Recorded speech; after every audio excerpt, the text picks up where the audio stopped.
Olá! Sejam muito bem-vindos, meus amigos! Estão me ouvindo? Tá tudo certo aí com o nosso som?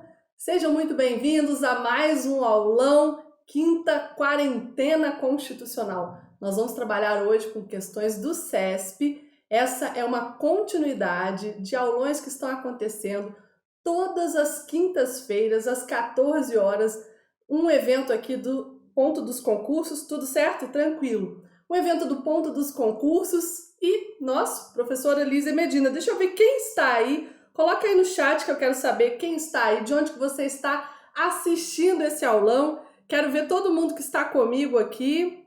Deixa eu ver. Deixa eu ver se eu consigo ver os comentários aqui, pessoal.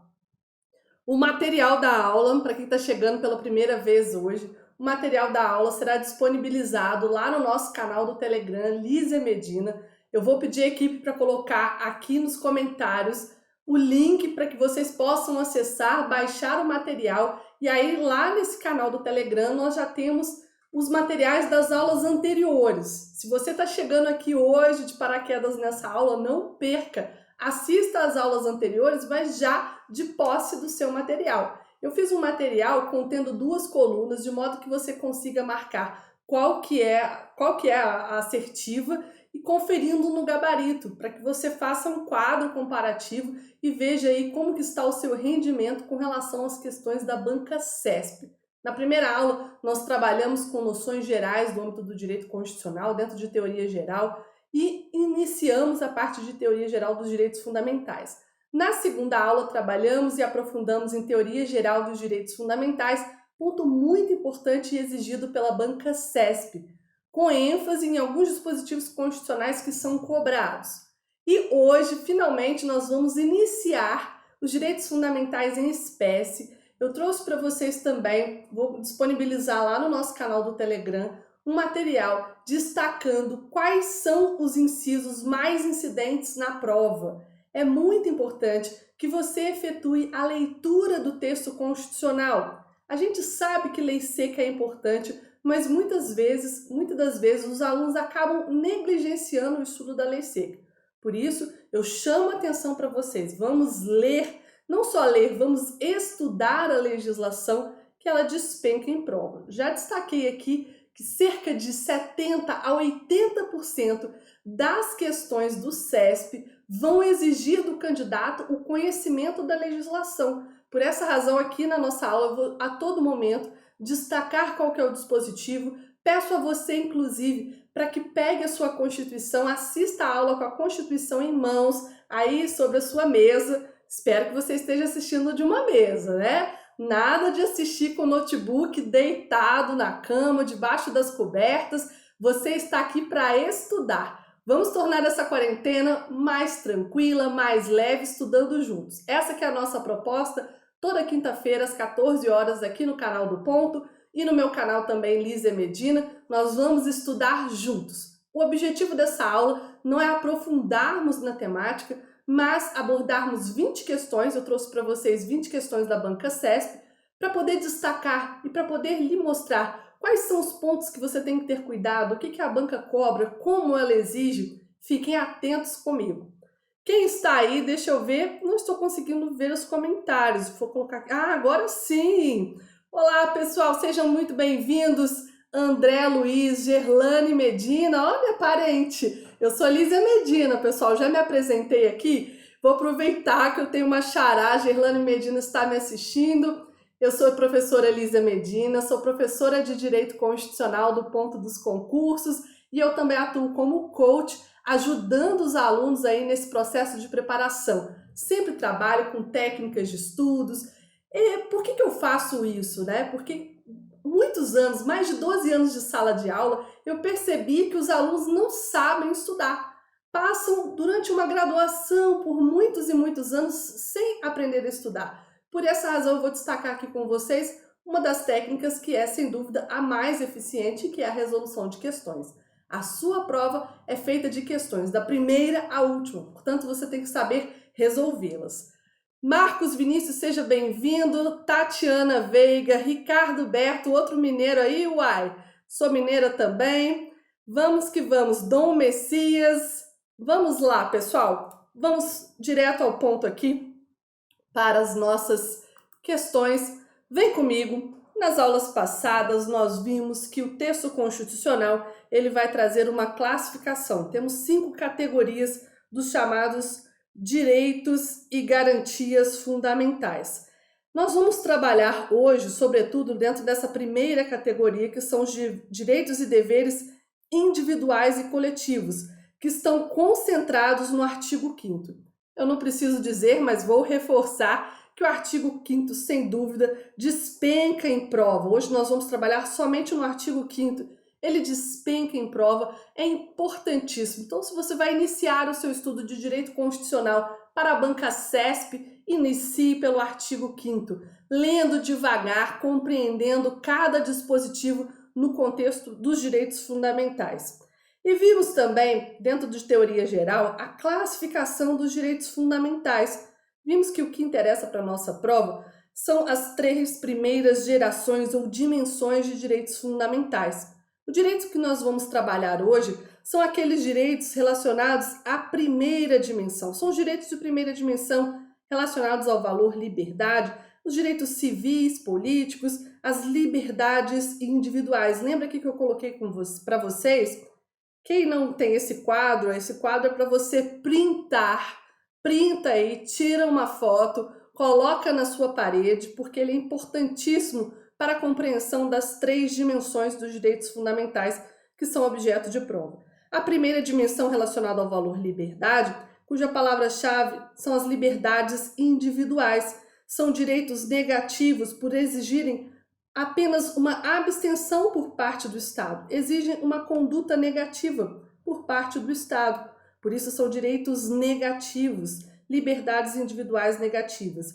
Um exemplo-chave é a liberdade de locomoção. Nós não vamos ter uma questão sobre liberdade de locomoção hoje, e eu vou destacar aqui vários outros direitos, como o direito à liberdade de comunicação e assim por diante. Só para você recordar aqui esse quadro geral das dimensões dos direitos fundamentais. Um ponto importante é a gente iniciar sobre o conhecido, o importante direito à vida. Vamos lá. O direito à vida, assim como todos os demais direitos fundamentais, é protegido pela Constituição de forma não absoluta. Como é que eu quero treinar aqui, como é que eu quero resolver a questão com vocês hoje? Não há razão de fazer uma aula ao vivo, senão para que os alunos resolvam junto comigo, pensem junto comigo as assertivas. Então eu vou ler a assertiva, vou tentar segurar a minha caneta aqui para já não marcar o que está certo, o que está errado imediatamente, para que você consiga ter um tempo mínimo para pensar rápido e marcar aí certo ou errado, tá certo? Quem quiser participar pode colocar aí no chat se está certo ou está errado, e é bom que os outros que estão assistindo também, eles podem participar e raciocinar a partir das assertivas. Vamos lá, questão número 1. O direito à vida, assim como todos os demais direitos fundamentais, é protegido pela Constituição de forma não absoluta. E aí, pessoal, está certa ou errada? Vou destacar aqui essa expressão não absoluta. O direito à vida, ele é protegido pela Constituição de forma não absoluta? E aí, sim ou não? A resposta está certa, a assertiva está correta. Nós vimos na aula passada, que os direitos fundamentais são marcados pela característica da relatividade ou limitabilidade. Isso significa que os direitos fundamentais, eles não são absolutos. Embora exista parte da doutrina que entenda que o direito à vedação à prática da tortura seja absoluto, é consenso que os direitos fundamentais, regra geral, não são absolutos, na medida em que o próprio texto constitucional e o legislador podem estabelecer limites a esses direitos fundamentais. É o que acontece no caso do direito à vida com relação à descriminalização da prática do aborto em situações pontuais previstas pelo Código Penal. O artigo 128 do Código Penal, a rigor, ele proíbe e criminaliza a prática do aborto. No entanto, no caso de gravidez proveniente de estupro e no caso de uma gravidez em que a gestante está correndo risco de vida, admite-se o aborto e não vai ser uma conduta criminosa. Nesses casos, nós temos aí uma relatividade do direito à vida. Ficou claro? Voltemos aqui para a nossa tela. Questão número 2. O direito fundamental à vida é hierarquicamente superior a todos os demais direitos humanos, estejam eles previstos na Constituição ou na Declaração Universal dos Direitos Humanos. E aí? O direito à vida, ele é hierarquicamente superior a todos os demais direitos humanos, sejam eles previstos na Constituição ou instrumento internacional? Certo ou errado? A assertiva está errada. Os direitos fundamentais situam-se em um mesmo patamar hierárquico. Os direitos fundamentais situam-se em um mesmo patamar hierárquico. Não há que se falar em hierarquia, em pesos diferentes entre os direitos fundamentais. Isso não existe. Uma vez que situam-se em um mesmo patamar, a assertiva está errada. É importante destacarmos que o direito à vida, embora seja muito relevante, seja um direito pré-existente para o exercício dos demais direitos fundamentais, afinal de contas, você só vai exercer o direito à liberdade de locomoção física, o direito à liberdade religiosa, de comunicação e expressão, se você está gozando do direito à vida, obviamente. No entanto, não podemos afirmar que o direito à vida situa-se num patamar hierárquico diferenciado com relação aos outros demais direitos fundamentais, na medida que todos situam-se em um mesmo patamar. Questão número 3, vamos lá.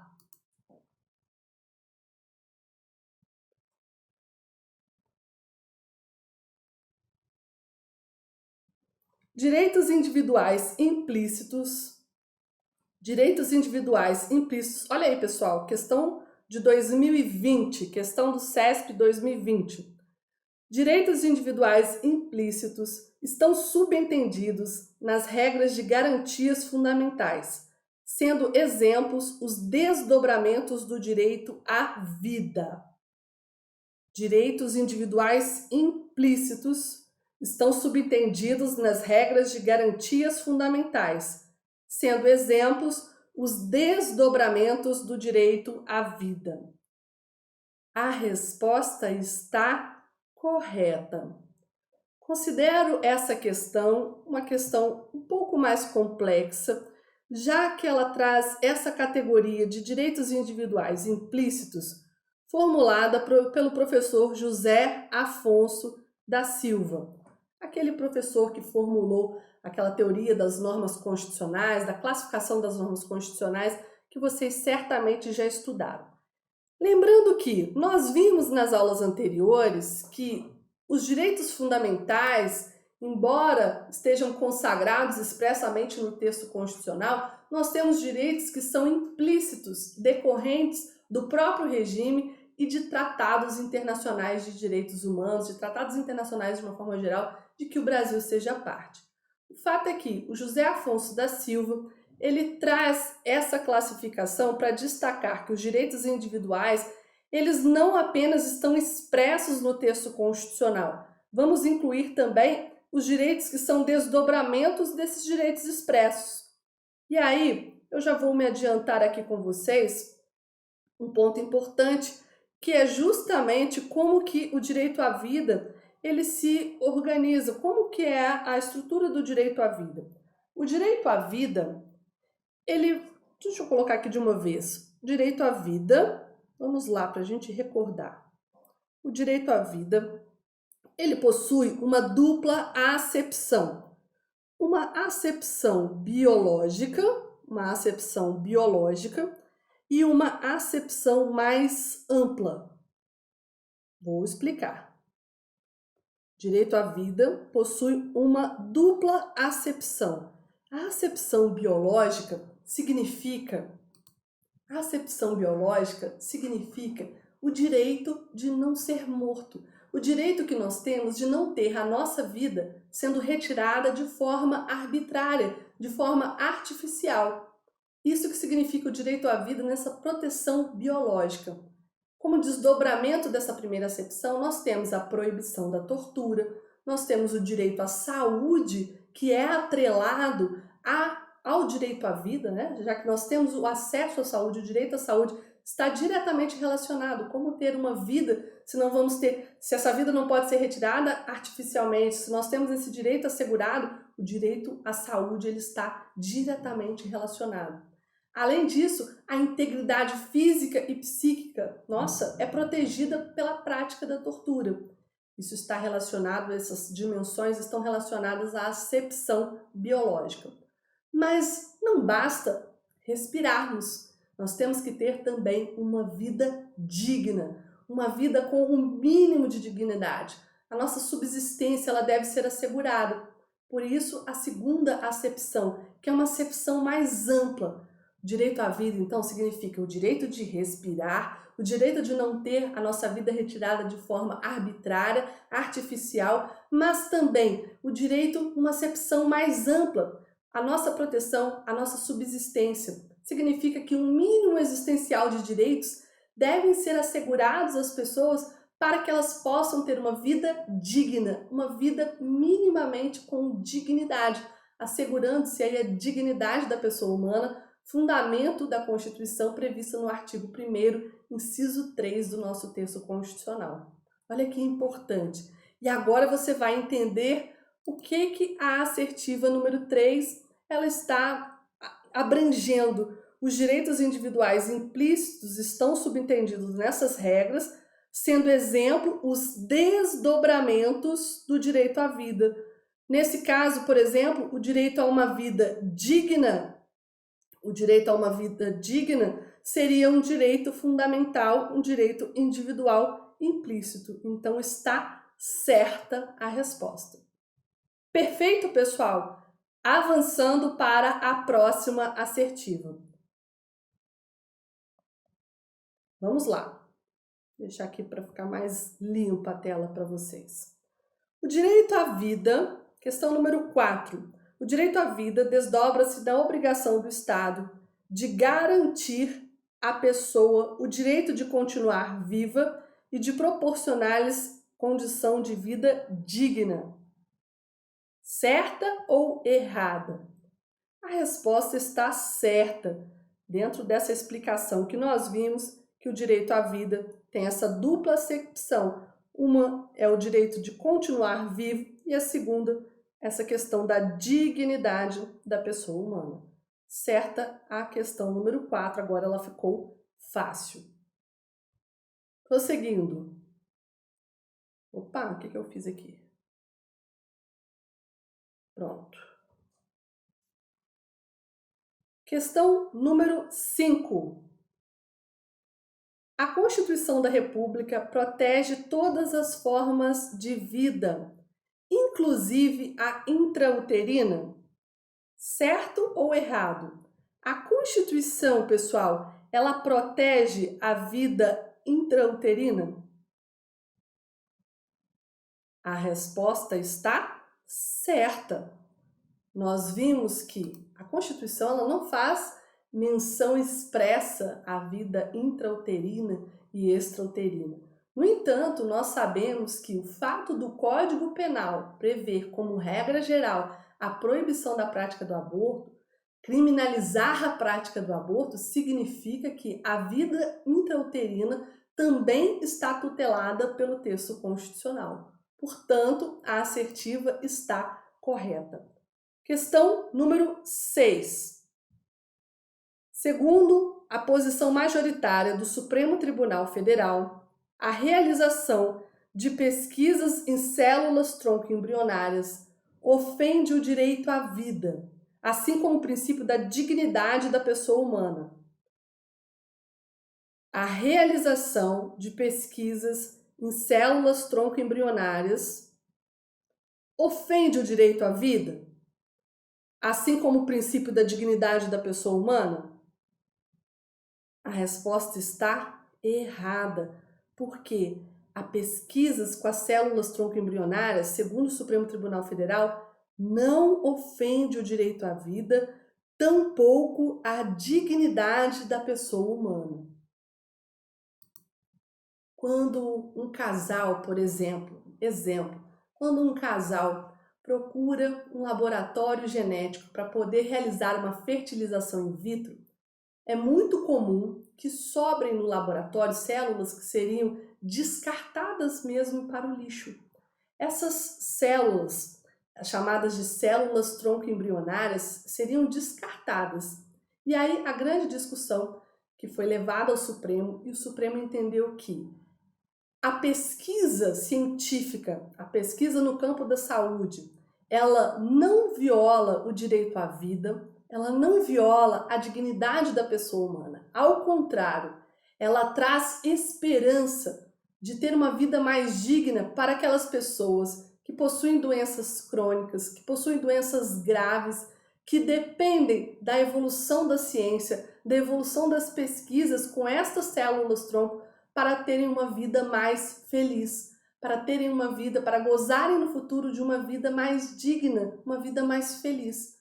Por essa razão, segundo o Supremo Tribunal Federal, nós temos que essas pesquisas elas não ofendem o direito à vida e tampouco a dignidade da pessoa humana.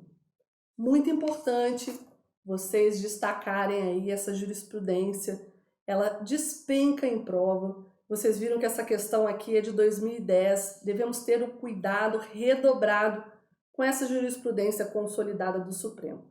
Não tem necessidade de você aprofundar, salvo em caso de concursos para cargos jurídicos de nível superior, mas é importante que todos saibam, todos dominem esses posicionamentos básicos com relação ao direito à vida. Prosseguindo. Ao estabelecer que nenhum indivíduo será submetido à tortura nem a tratamento desumano ou degradante, o Constituinte estabeleceu uma norma classificada como princípio fundamental da República Federativa do Brasil? Certo ou errado? Vamos reler. Ao estabelecer que nenhum indivíduo será submetido à tortura, nem a tratamento desumano ou degradante. Tá, até aqui, ok, a Constituição realmente estabelece no artigo 5º, inciso 3, a vedação à prática de tortura. Prestem atenção aqui comigo. A questão do CESP foi bastante maliciosa. Você tem que tomar um certo cuidado, porque senão você marca errado. Ao estabelecer essa vedação à prática de tortura, o Constituinte estabeleceu uma norma classificada como princípio fundamental da República Federativa do Brasil? Está errada a assertiva. Por quê? No artigo 5º, inciso 3 da Constituição, no artigo 5º, abram aí comigo, por favor. Artigo 5º, inciso 3, dispõe o seguinte: ninguém será submetido à tortura nem a tratamento desumano ou degradante. Exatamente o que está transcrito aqui na assertiva. Olha o que eu falei para vocês, que esse domínio da lei seca, o domínio do texto constitucional é imprescindível aqui para a nossa prova de direito constitucional. No entanto, essa regra do artigo 5º, inciso 3, ela relaciona-se à regra da dignidade da pessoa humana. A dignidade da pessoa humana, sim, trata-se de uma norma que é um fundamento, um princípio fundamental da República Federativa do Brasil. Está prevista no artigo 1º, inciso 3. O que a Constituição impõe com relação à prática da tortura, a vedação à prática da tortura, é um dever de respeito. Segundo o professor Marcelo Novelino, esse dispositivo constitucional alia-se à dignidade da pessoa humana, impondo ao Estado um dever de respeito a todo e qualquer indivíduo. Por isso que a prática da tortura ela é proibida, ela é vedada. O que é fundamento da República Federativa do Brasil é o princípio da dignidade da pessoa humana, é a dignidade da pessoa humana. e não a regra do artigo 5º, inciso 3. Veja como a banca foi maliciosa aqui e pode induzir alguns candidatos a erro. Esse dever de respeito que é imposto pela vedação da prática da tortura é um dever negativo, estabelece aí um dever negativo, um dever de abstenção por parte do Estado. A questão número 8 também trata da tortura, por isso que eu coloquei ambas aqui na mesma tela. A tortura é constitucionalmente proibida, exceto para salvar a vida de outras pessoas. E aí, pessoal? Se for para salvar a vida de outras pessoas, será que o Estado ele pode torturar?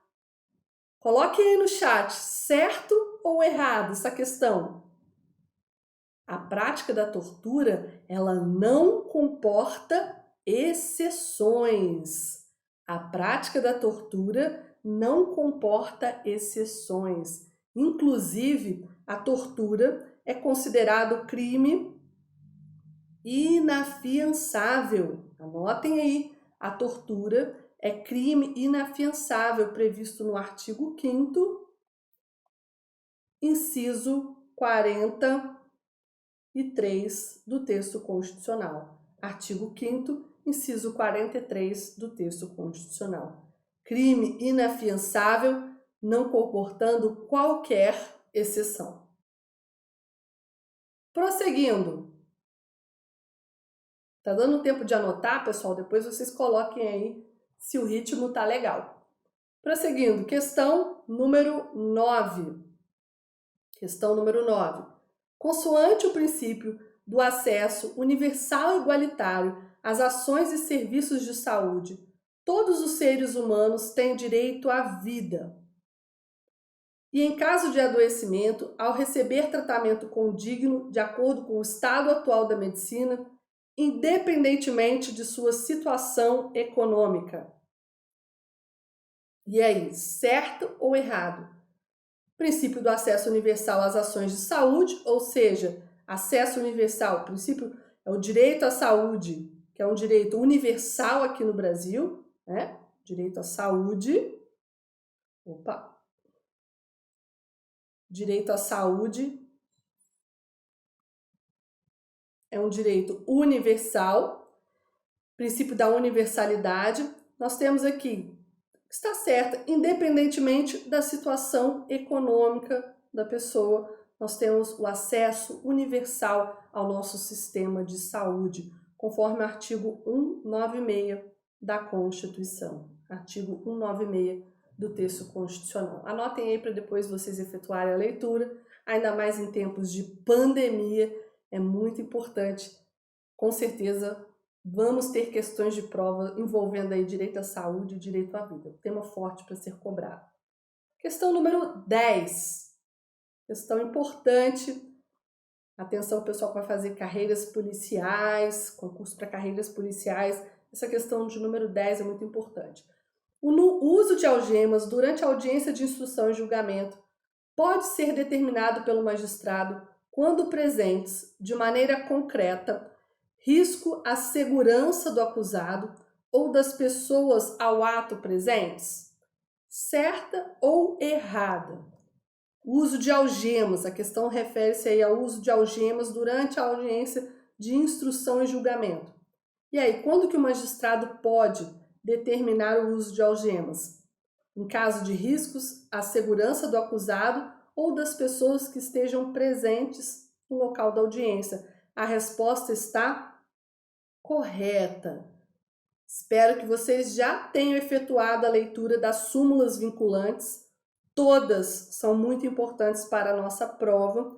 A súmula vinculante número 11 dispõe sobre justamente o uso de algemas, destacando que o uso de algemas no nosso ordenamento jurídico, após a edição dessa súmula vinculante número 11, que tem fundamento no princípio da dignidade da pessoa humana, ele é excepcional. Coloque aí no seu caderno, escreva na Constituição para você se recordar posteriormente. Algemas é exceção, exceção da exceção. e só poderá ser utilizado em casos previstos na súmula, desde que observados os requisitos previstos na súmula. Só é lícito o uso de algemas em caso de resistência e em caso de fundado receio de fuga ou perigo à integridade física própria ou alheia. Muito importante, despenca em prova. Essa questão foi de 2012, mas nós temos questões mais recentes aí da banca CESP, sem dúvida, exigindo o teor dessa súmula vinculante número 11. Prosseguindo. Em decorrência do princípio da igualdade, vamos lá, mudamos o nosso princípio. Falamos todos os aspectos mais importantes relativos ao direito à vida. Vamos agora aí uma questão que envolve o princípio da isonomia ou igualdade.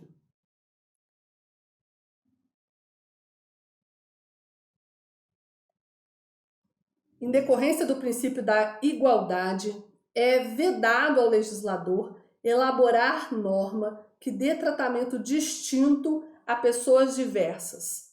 E aí, pessoal, certo ou errado? É vedado ao legislador elaborar norma que dê tratamento distinto, tratamento diferenciado a pessoas que estão em uma situação desigual, pessoas que estão em uma situação de desigualdade, desniveladas? Eu trouxe para vocês o caput do artigo 5º, que vai tratar do princípio da isonomia e o direito à igualdade. Dispõe o seguinte: todos são iguais perante a lei, sem distinção de qualquer natureza. Temos algumas questões da banca CESP, inclusive, que, utilizando dessa expressão, acabam confundindo o candidato em muitas das vezes. Observem, sem distinção de qualquer natureza. Essa expressão significa que é vedado ao legislador elaborar norma que dê um tratamento diferenciado? Será que está certo essa assertiva? A assertiva está errada. Vejam bem, todos são iguais perante a lei. Nós estamos falando da igualdade formal. A igualdade formal significa que todos que estejam em uma mesma situação, em uma mesma condição, tenham o mesmo tratamento perante a lei. É a igualdade formal. O princípio da igualdade, ele também tem dupla acepção. A primeira delas é a chamada igualdade formal. Significa que a todos é atribuído um tratamento isonômico por parte da lei. Significa dizer que aqueles que estão em uma condição equivalente vão ter um tratamento genérico e um tratamento igual perante a lei. Por isso, igualdade formal, igualdade perante a lei. Anote aí no seu caderno. No entanto, não significa que essa expressão sem distinção de qualquer natureza, ela proíba tratamentos distintivos por parte do legislador. Ao contrário, por quê? A segunda acepção da isonomia é justamente a igualdade substancial ou igualdade material. Anote aí no seu caderno. Igualdade material ou igualdade substancial. Perceba, considerando que as pessoas não estão, muitas das vezes, em um mesmo patamar, nós precisamos reduzir as desigualdades existentes e buscar uma mínima igualdade fática, ou seja, na prática. Por isso é que nós temos que observar também a igualdade material, a isonomia material, que é justamente termos normas que busquem tratar desigualmente pessoas que estejam em condições desiguais, buscando reduzir as desigualdades existentes no plano prático, no plano fático. Voltemos aqui à tela. A resposta está errada porque não é vedado ao legislador elaborar norma que dê esse tratamento diferenciado. Inclusive, nós temos como exemplo, se você quiser anotar aí, a lei de cotas de concursos públicos no âmbito federal, que estabelece 20% das vagas para serem destinadas às pessoas, aos estudantes e candidatos negros e pardos. Percebam, nesse caso, trata-se de uma norma que trata das pessoas de forma desigual, por conta desse grupo de pessoas, negros e pardos, que historicamente são marginalizados na sociedade, não tiveram o mesmo acesso, as mesmas condições de educação que outros grupos tiveram, e por essa razão a norma vai tratar de forma distinta, buscando, tendo por escopo reduzir essa desigualdade no plano fático.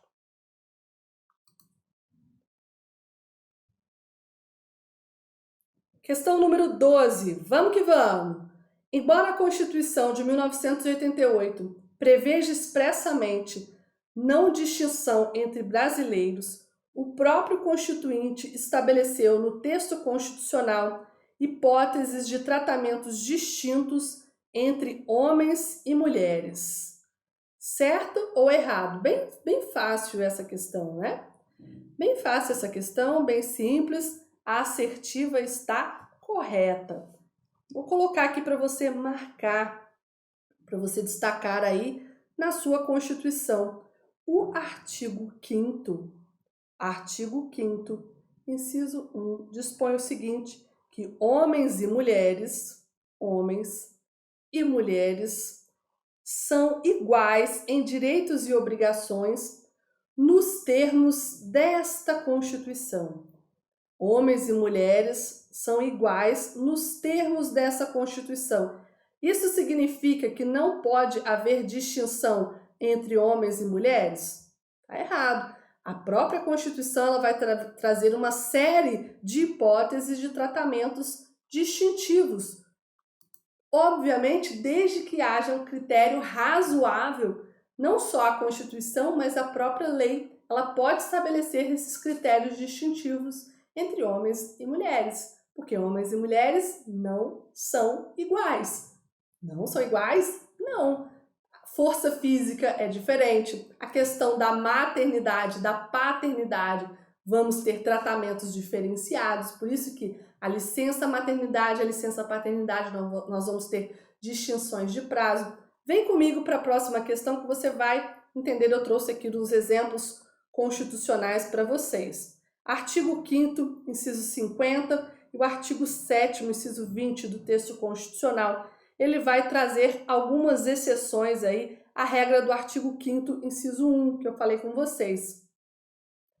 Então, muito embora o artigo 5º, inciso 1, disponha que homens e mulheres são iguais em direitos e obrigações nos termos da Constituição, a própria Constituição ela vai trazer exceções a essa regra. Então, esses limites que o artigo 5º, inciso 1 fala nos termos da Constituição são justamente esses elencados no texto constitucional. Primeiro caso aqui referente às presidiárias, que poderão permanecer com seus filhos durante o período de amamentação.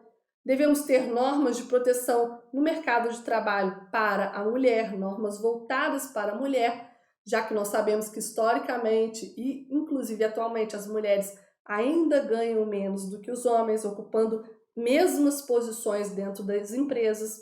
Por isso que nós temos que ter esse tipo de norma. Questão número 12. Agora vai ficar fácil. Embora a Constituição Federal preveja expressamente a não distinção entre brasileiros, o próprio Constituinte estabeleceu no texto constitucional hipóteses de tratamentos distintos entre homens e mulheres. Questão número 12, está certa a resposta. Não dei tempo para vocês aqui porque ficou óbvio, né? Eu trouxe os exemplos antes da questão. Prosseguindo. Questão número 13.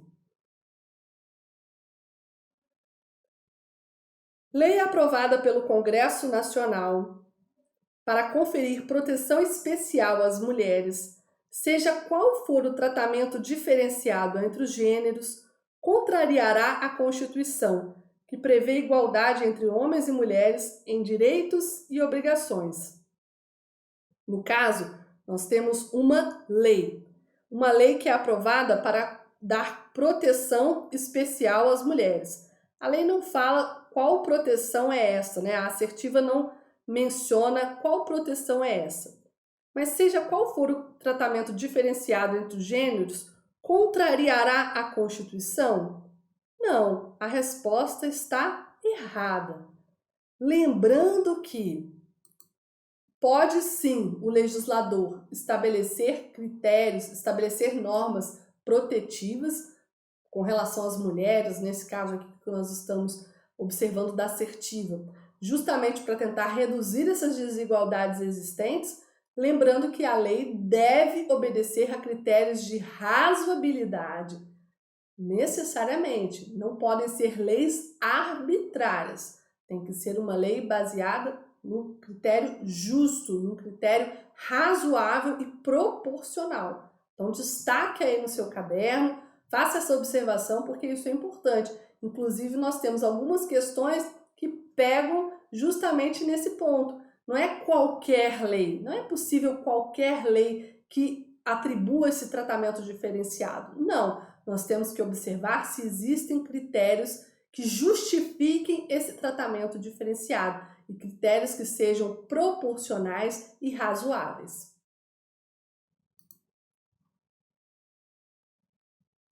Questão número 14. Acerca dos direitos e garantias fundamentais, vamos lá. Questão número 14. Quando a utilização de critério tiver como finalidade diferenciar o homem da mulher com o propósito de desnivelá-los materialmente ou mesmo para atenuar a diferença social existente entre os sexos, a discriminação é inaceitável. Certo ou errado? Quando o critério tiver como finalidade diferenciar o homem e a mulher com o propósito de desnivelá-los materialmente, tá certo, né? Aqui, ó. Por que o desnivelamento aqui é material? Porque nós estamos falando da isonomia material. Isonomia material. Tratar os iguais de forma igual e os desiguais de forma desigual na medida de sua desigualdade. Se eles estão em situação de desnível, nós temos aqui que buscar, olha só, quando a utilização de critério tiver como finalidade diferenciar com o propósito de desnivelá-los materialmente, ou mesmo para atenuar essa diferença existente entre os sexos, é inaceitável? Tá errado, é aceitável. Certo? Porque o objetivo da lei deve ser justamente ou atenuar a diferença social ou desnivelá-los de modo a erradicar essa desigualdade, buscar reduzir essa desigualdade material, essa desigualdade fática existente.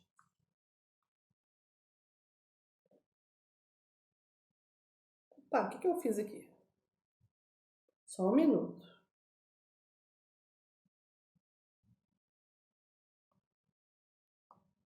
Só um minuto, eu apertei alguma.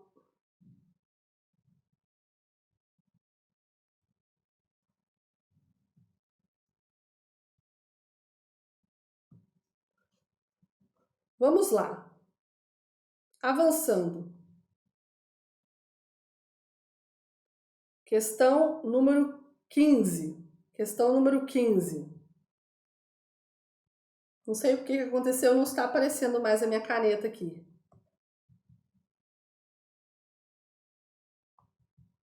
O que aconteceu, gente? Minha caneta não está funcionando. Vamos lá, eu vou mostrar aqui, vocês vão ter que fazer um esforço para poder grifar junto comigo e destacar o que está errado aqui. Quero ver se vocês estão atentos de verdade agora. Vamos lá. Ao consagrar o princípio da isonomia, que veda de modo absoluto discriminações ou privilégios, a Constituição impede a legislação infraconstitucional de estabelecer requisitos diferenciados de admissão no serviço público? Olha aí, nós estamos falando agora da aplicação do princípio da isonomia com relação ao acesso ao serviço público. Ao consagrar o princípio da isonomia, que veda de modo absoluto discriminações ou privilégios, A Constituição impede a legislação de estabelecer requisitos diferenciados? A resposta está errada. Marquem aí para vocês. Resposta está errada. Não sei por que não está funcionando aqui a minha caneta. Resposta está errada. Como nós já vimos, isso se aplica, segundo o Supremo Tribunal Federal, essa lógica das restrições, do descrime. O que é o descrime? É esse fator discriminatório, esse fator que vai tratar as pessoas de forma diferenciada. No caso de acesso aos cargos públicos, nós teremos sim a possibilidade da lei prever critérios que diferenciem as pessoas, desde que haja uma razoável justificativa e guarde relação com o cargo público que será ocupado. Portanto, voltando aqui à nossa tela, a assertiva número 15, ela está errada. Por quê? A Constituição ela não veda de modo absoluto discriminações ou privilégios. Não, nós temos assegurado o princípio da isonomia, mas discriminações ou privilégios, inclusive, são admissíveis desde que atendidos aos critérios da razoabilidade e da proporcionalidade. Questão número 16. O estabelecimento do limite de idade para inscrição em concurso público não fere o princípio da igualdade, desde que a limitação se justifique em face da natureza e das atribuições do cargo a ser preenchido. Estamos falando, portanto, de uma lei que estabelece o limite de idade para inscrição em um concurso público. Não fere o princípio da igualdade, desde que essa limitação se justifique em face da natureza e das atribuições do cargo a ser preenchido. Essa regra, como eu falei para vocês, compreendida pelo Supremo Tribunal Federal, ela vale para qualquer critério, não só para o limite de idade.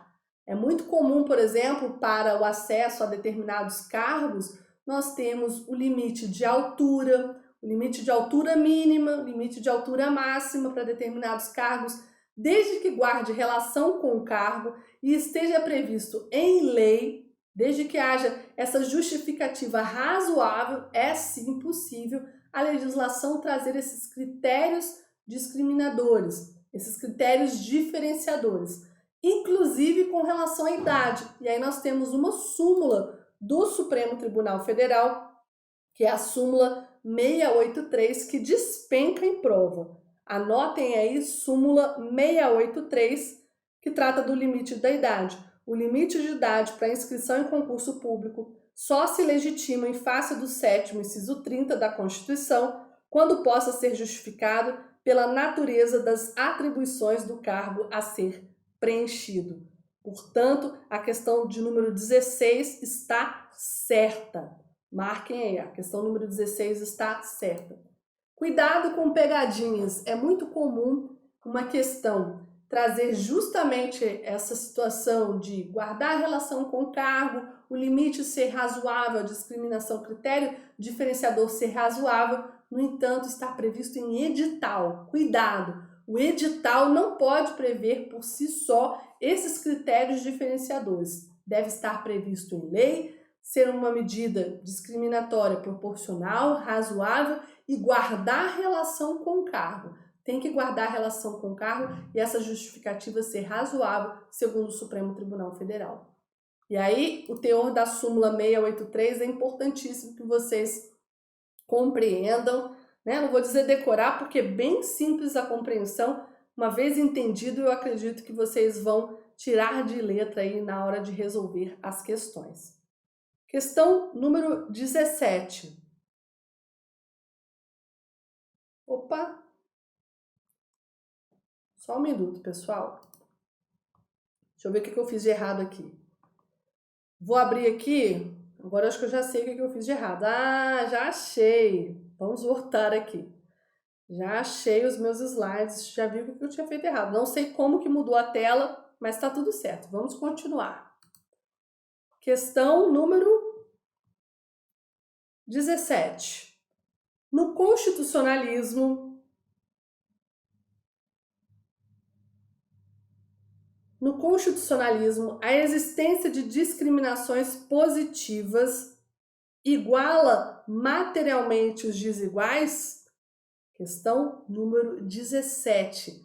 A existência de discriminações positivas iguala materialmente os desiguais? Resposta está certa. Essa assertiva trata das chamadas discriminações positivas ou ações afirmativas. Ações afirmativas. O que são as ações afirmativas? São medidas, muitas vezes podem ser leis, podem ser políticas públicas e sociais que buscam reduzir a desigualdade existente no plano fático, sobretudo com relação a determinados grupos hipossuficientes ou grupos que restaram historicamente marginalizados ao longo do tempo.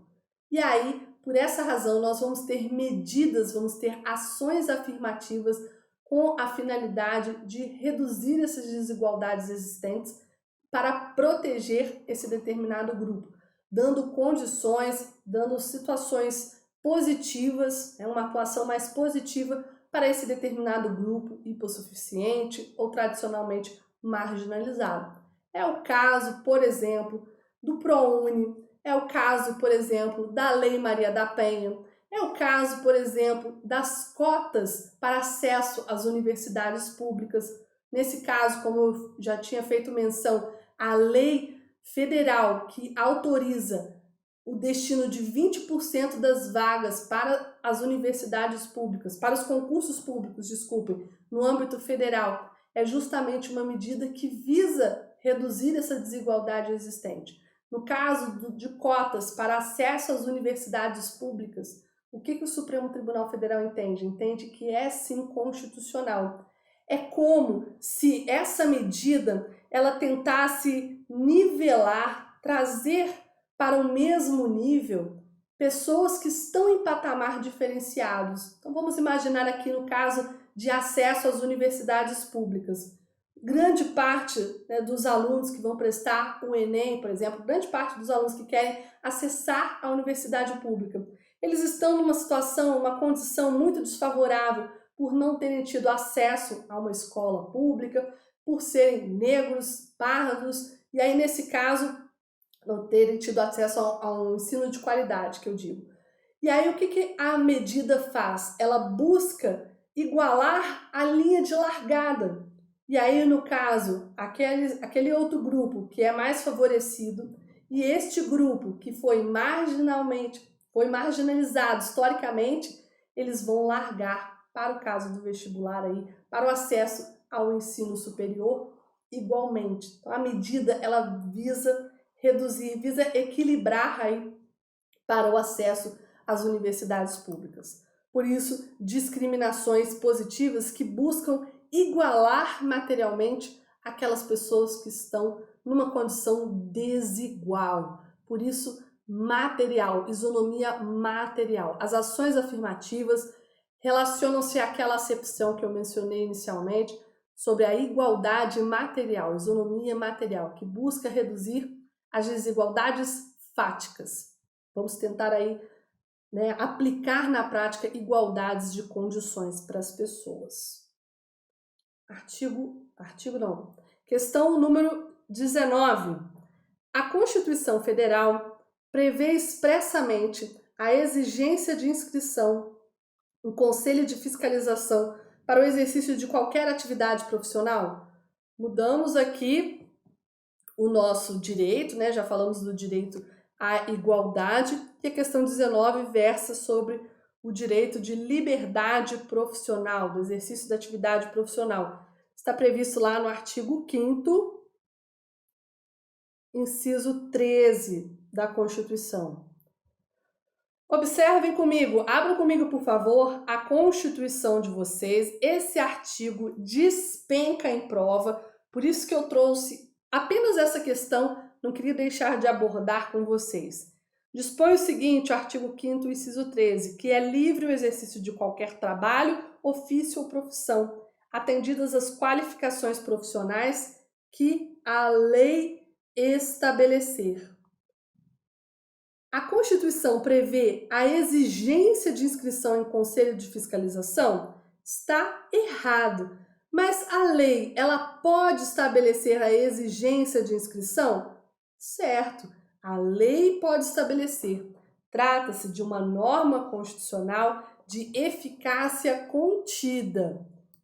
Direito de liberdade profissional. Todos nós temos o exercício de escolha e a liberdade do exercício da atividade profissional. No entanto, se a lei estabelece requisitos para o exercício de uma determinada profissão, como ocorre com o Estatuto da OAB, que exige a aprovação no exame de ordem para aqueles candidatos, para aqueles bacharéis em direitos que querem exercer a atividade da advocacia, nesse caso é possível, a lei estabelece esse limite. Mas isso não ocorre com todas as profissões.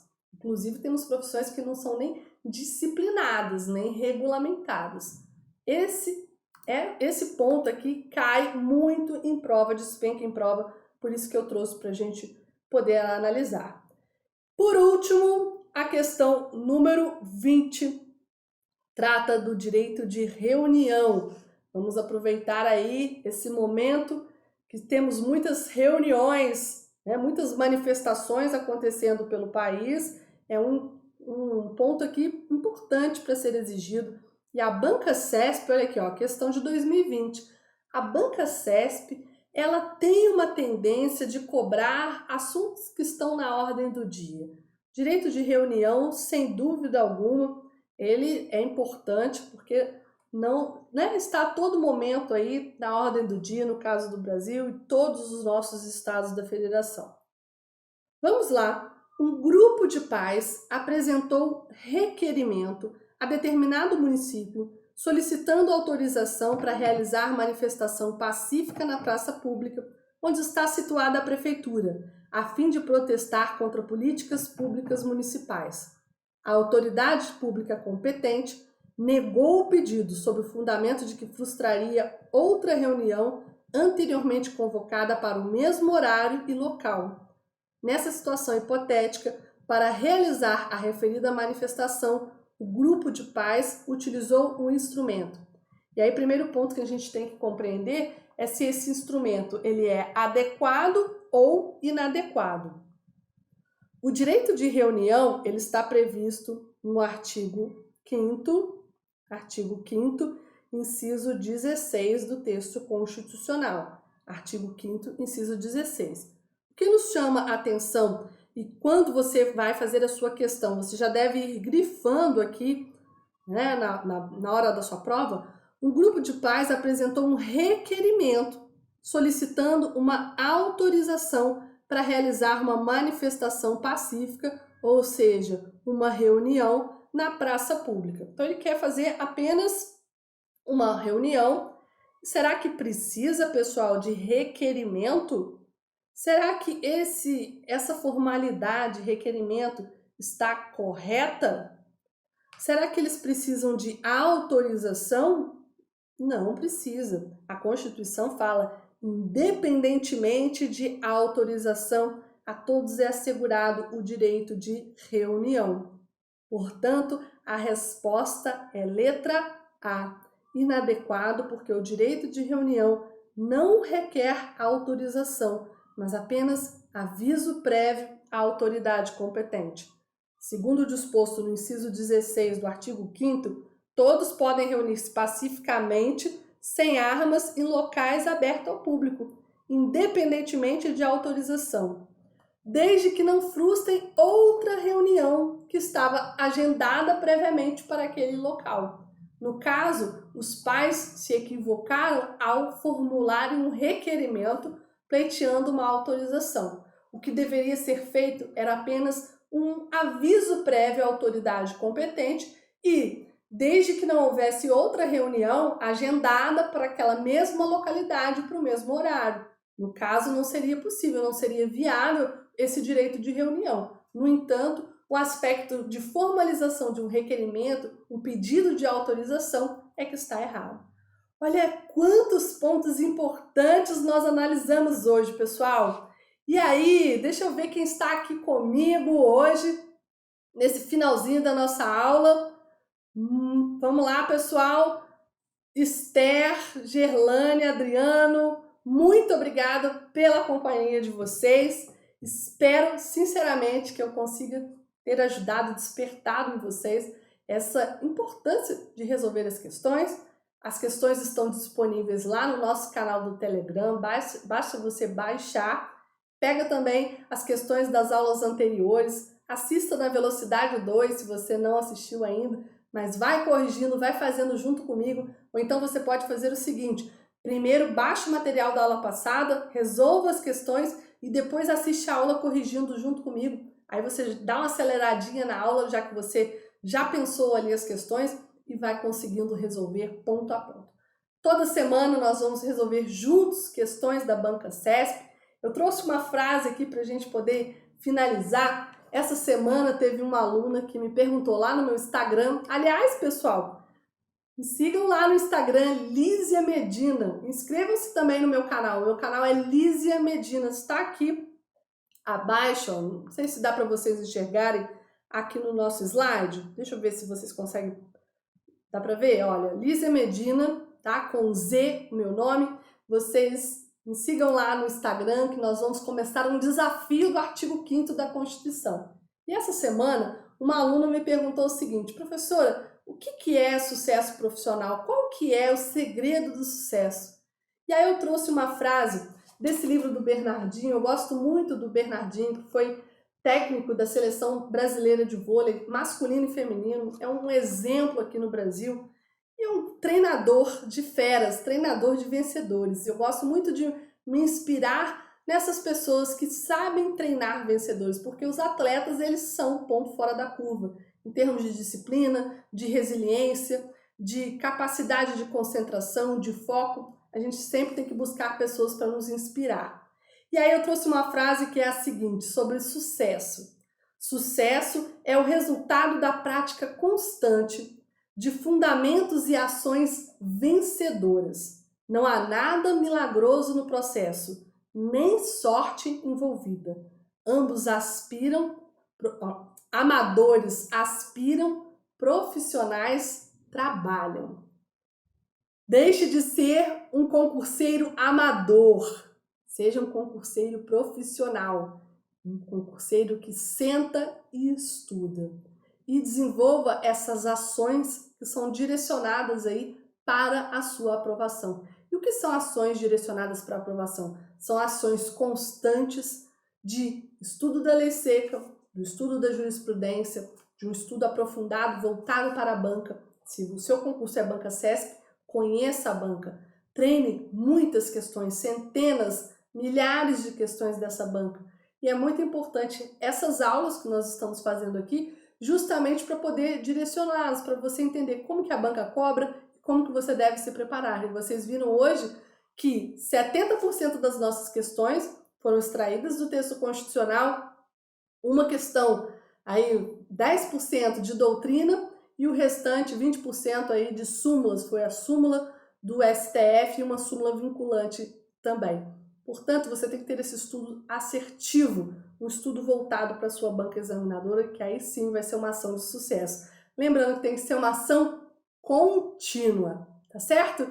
Quem gostou dessa aula, é muito importante para mim que você deixe aqui abaixo nos comentários dessa aula o que você achou, alguma sugestão, o que você quer que eu traga, algum tema importante que você gostaria que eu abordasse nos nossos próximos encontros. Se você quer aula de teoria, se você quer mapa mental, o que vocês quiserem, eu estou aqui para poder atendê-los e para que nós possamos estudar juntos. Esse é o objetivo dessa sessão aí, dessa série de aulões da nossa quarentena, divulgada aqui pelo Ponto dos Concursos. Lá no site do Ponto, www.dosconcursos.com.br, vocês vão ver todos os nossos cursos que estão disponíveis.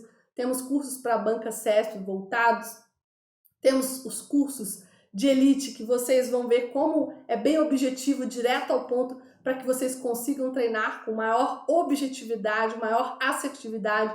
Então vem conhecer os nossos cursos, tá à disposição lá o curso de NSS que eu formulei para vocês. E vamos juntos, o que vocês precisarem, coloquem aqui abaixo nos comentários o que você achou dessa aula, para que na próxima semana estaremos juntos aqui, tá certo? Um beijo grande para vocês, fiquem com Deus e até a próxima. Tchau, tchau!